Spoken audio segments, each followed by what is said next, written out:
ರಾಜ್ಯದ ಎಲೆಕ್ಷನ್ ಅಲ್ಲಿ ಕಾಂಗ್ರೆಸ್ ವಿಜಯ ಪತಾಕಿಯನ್ನ ಹಾರಿಸಿದೆ. 3ಕ್ಕೆ 3 ಕ್ಷೇತ್ರಗಳಲ್ಲೂ ಕೂಡ ಕಾಂಗ್ರೆಸ್ ಗೆದ್ದಿದೆ. ರಾಜ್ಯದ ಬೈ ಎಲೆಕ್ಷನ್ ಅಲ್ಲಿ ಕಾಂಗ್ರೆಸ್ 3ಕ್ಕೆ 3 ಗೆಲುವನ್ನ ಸಾಧಿಸಿ ವಿಜಯ ಪತಾಕಿಯನ್ನ ಹಾರಿಸಿದೆ. ಚನ್ನಪಟ್ಟಣ, ಸಂಡೂರ್, ಶಿಗ್ಗಾವಿ 3 ಕ್ಷೇತ್ರದಲ್ಲೂ ಕೈಪಾಳ್ಯಕ್ಕೆ ಜಯ ಸಿಕ್ಕಿದ್ದು. ಕರುನಾಡಿನಲ್ಲಿ ಕ್ಲೀನ್ ಸ್ವೈಪ್ ಕೈಗೆ ಮತ್ತಷ್ಟು ಆತ್ಮವಿಶ್ವಾಸ. 2028ರ ಚುನಾವಣೆಗೂ ಎನ್ಕ್ಯಾಶ್ ಮಾಡ್ಕೊಳ್ಳೋದಿಕ್ಕೆ ಮಾಸ್ಟರ್ ಪ್ಲಾನ್ ಅನ್ನ ಮಾಡ್ತಿದ್ದು ತೆರೆಮರೆಯಲ್ಲೇ ಸಿದ್ಧವಾಗ್ತಾ ಇದೆ ಗೆಲುವಿನ ಕಾರ್ಯಸೂತ್ರ. ಬಿಬಿಎಂಪಿ ಸ್ಥಳೀಯ ಚುನಾವಣೆ ಗೆಲ್ಲಲು ನಯಾ ಲೆಕ್ಕ ಶುರುವಾಗಿದೆ. ರಾಜ್ಯದ ಎಲೆಕ್ಷನ್ನಲ್ಲಿ ಕಾಂಗ್ರೆಸ್ ವಿಜಯ ಪತಾಕಿಯನ್ನ ಹಾರಿಸಿದೆ. 3ಕ್ಕೆ 3 ಕ್ಷೇತ್ರದಲ್ಲಿ ಕೈಪಾಳ್ಯಕ್ಕೆ ಜಯ. ಕರುನಾಡಿನಲ್ಲಿ ಕ್ಲೀನ್ ಸ್ವೈಪ್ಗೆ ಕೈಗೆ ಈಗ ಮತ್ತಷ್ಟು ಪ್ಲಾನ್ಗಳು. ಮುಂದಿನ ಚುನಾವಣೆ ಅಂದ್ರೆ 2028ರ ಚುನಾವಣೆ ಏನಿದೆ ಅದಕ್ಕೀಗ ತೆರೆಮರೆಯಲ್ಲೇ ಸಿದ್ಧವಾಗ್ತಾ ಇದೆ ಗೆಲುವಿನ ಕಾರ್ಯಸೂತ್ರ. ಇದನ್ನ ಇಟ್ಕೊಂಡು ನಾವು 5 ವರ್ಷ ಆದ್ಮೇಲೆ ಮತ್ತೆ ಚುನಾವಣೆಗೆ ಬಂದಾಗ ಏನೆಲ್ಲ ಸ್ಟ್ರಾಟಜಿಯನ್ನ ಮಾಡಬಹುದು ಅಂತ. ರಾಜ್ಯದ ಎಲೆಕ್ಷನ್ ಅಲ್ಲಿ ಕಾಂಗ್ರೆಸ್ ವಿಜಯ ಪತಾಕೆ. 3ಕ್ಕೆ 3 ಕ್ಷೇತ್ರದಲ್ಲಿ ಕೈಪಾಳ್ಯಕ್ಕೆ ಜಯ ಸಿಕ್ಕಿದ್ದು ಬೇರೆ ಬೇರೆ ಪ್ಲಾನ್ ಅನ್ನ ಮಾಡ್ಕೊಳ್ಳೋದಿಕ್ಕೆ ಮುಂದಾಗಿದೆ. ಈಗ 3 ಕ್ಷೇತ್ರಗಳನ್ನ ಗೆದ್ದಿದ್ದಾರೆ. ಒಟ್ಟು 139 ಶಾಸಕರನ್ನ ಒಳಗೊಂಡು ದೊಡ್ಡ ಪಕ್ಷ ಆಗಿದೆ ರಾಜ್ಯದಲ್ಲಿ ಕಾಂಗ್ರೆಸ್. ಅದನ್ನ 2028 ಅಂದ್ರೆ ಮುಂದೆ ಬರುವಂತಹ ವಿಧಾನಸಭಾ ಚುನಾವಣೆಗಳೇನಿದೆ ಅದಕ್ಕೆ ಕಾರ್ಯತಂತ್ರವನ್ನು ಯಾವ ತರ ಮಾಡಬಹುದು ಅನ್ನೋ ಲೆಕ್ಕಾಚಾರ ಈಗ್ಲಿಂದಲೇ ಶುರುವಾಗ್ತಾ ಇದೆಯಂತೆ. ತೆರೆಮರೆಯಲ್ಲೇ ನಯಾ ಪ್ಲಾನ್ ಒಂದು ರೆಡಿ ಆಗ್ತಾ ಇದೆ. ಯಾವ ತರ ಹಾಗಾದ್ರೆ ಪ್ಲಾನ್? ಬಿಬಿಎಂಪಿ ಸ್ಥಳೀಯ ಚುನಾವಣೆ ಬರಬೇಕಿದೆ. ಯಾವಾಗ ಅನೌನ್ಸ್ ಆಗುತ್ತೆ ಏನು ಗೊತ್ತಿಲ್ಲ. ಅದನ್ನ ಗೆಲ್ಲೋದಕ್ಕೂ ಕೂಡ ನಯಾ ಪ್ಲಾನ್ ಅನ್ನ ಮಾಡಿದ್ದಾರೆ. ರಾಜ್ಯದ ಎಲೆಕ್ಷನ್ ಅಲ್ಲಿ ಕಾಂಗ್ರೆಸ್ ವಿಜಯ ಪತಾಕೆ. 3ಕ್ಕೆ 3 ಕ್ಷೇತ್ರದಲ್ಲೂ ಕೂಡ ಗೆಲುವು ಪಡೆದುಕೊಂಡಿದೆ.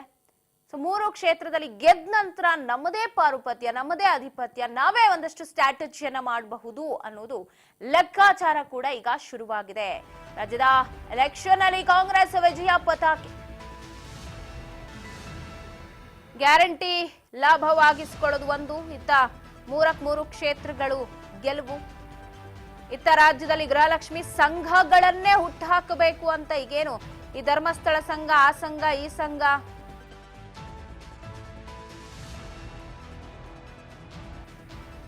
ಗ್ಯಾರಂಟಿಯನ್ನ ಲಾಭವಾಗಿಸಿಕೊಳ್ಳಲು ಕಾಂಗ್ರೆಸ್ ಹೊಸ ಅಸ್ತ್ರ. ರಾಜ್ಯದಲ್ಲಿ ಗೃಹಲಕ್ಷ್ಮಿ ಸಂಘಗಳನ್ನ ಹುಟ್ಟುಹಾಕೋದಿಕ್ಕೆ ಪ್ಲಾನ್ ಅನ್ನ ರೆಡಿ ಮಾಡಿಕೊಂಡಿದ್ದಾರೆ. ಯುವಕರ ಜನಸಂಘದಂತೆ ಗೃಹಲಕ್ಷ್ಮಿ ಸಂಘಗಳ ರಚನೆಯನ್ನ ಕೂಡ ಮಾಡಲಾಗಿದ್ದು. ಈ ಹಿಂದೆ ರಾಜೀವ್ ಗಾಂಧಿ ಹೆಸರಲ್ಲಿ ಸಂಘಗಳ ರಚನೆಯನ್ನ ಮಾಡುವ ಪ್ಲಾನ್ ನಲ್ಲಿದ್ದಾರೆ.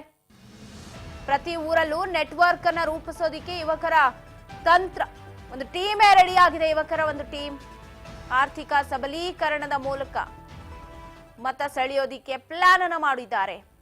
ಒಂದಷ್ಟು ಸ್ಟ್ರಾಟಜಿ ಈಗಿಂದನೇ ರೆಡಿ ಮಾಡ್ಕೊಂಡಿದ್ದಾರೆ. ಮಹಿಳೆಯರಿಗೆ ಬೇಕಾದಂತ ಒಂದಷ್ಟು ಸಂಘಗಳದು ಗೃಹಲಕ್ಷ್ಮಿ ಅನ್ನೋ ಹೆಸರಲ್ಲೇ ಸಂಘಗಳನ್ನ ಹುಟ್ಟುಹಾಕಬೇಕು ಅಂತ.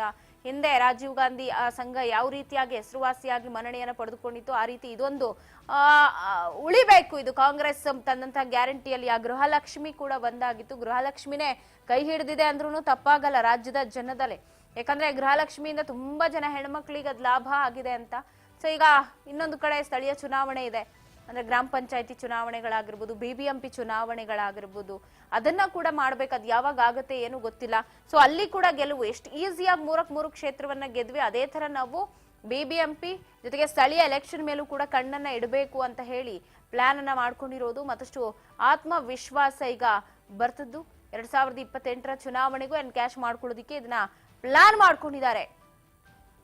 ಒಟ್ಟಾರೆಯಾಗಿ ತೆರೆಮರೆಯಲ್ಲಿ ಒಂದಷ್ಟು ಸಿದ್ಧ ಸೂತ್ರಗಳು ರೆಡಿ ಆಗ್ತಾ ಇದೆ. ನೋಡೋಣ ಎಷ್ಟೆಲ್ಲ ಗೃಹಲಕ್ಷ್ಮಿ ಸಂಘಗಳ ರಚನೆ ಆಗುತ್ತೆ, ಅದು ಯಾವ ತರ. ಈಗ ನೋಡ್ತೀವಿ ನಾವು ಊರುಗಳಲ್ಲಿ, ಹಳ್ಳಿಗಳಲ್ಲೆಲ್ಲ ಮಹಿಳಾ ಸಂಘಟನೆಗಳು ತುಂಬಾ ಇದಾವೆ. ಸಂಘಗಳು ಧರ್ಮಸ್ಥಳ ಸಂಘ ಅಂತೆ, ಅದು ಇದು ಅಂತ ಹೇಳಿ ಒಂದಷ್ಟು ಸಂಘಗಳನ್ನು ಮಾಡ್ಕೊಂಡಿದ್ದಾರೆ. ಅದೇ ತರ ಗೃಹಲಕ್ಷ್ಮಿ ಆದ್ರೆ ಒಂದ್ ಸ್ವಲ್ಪ ಹೆಲ್ಪ್ ಆಗತ್ತೆ ಅಂತ. ಪಂಚ ಯೋಜನೆಗಳ ಮುಂದೆ ಯಾವ ತರ ನಾವು ಪ್ಲಾನ್ ಮಾಡಿ ತೆಗೆದುಕೊಂಡು ಹೋಗಬಹುದು, ಅದರ ಲಾಭವನ್ನು ಯಾವ ತರ ಗಿಟ್ಟಿಸ್ಕೊಳ್ಬಹುದು ಅನ್ನೋ ಲೆಕ್ಕಾಚಾರದಲ್ಲಿದೆ ಕಾಂಗ್ರೆಸ್.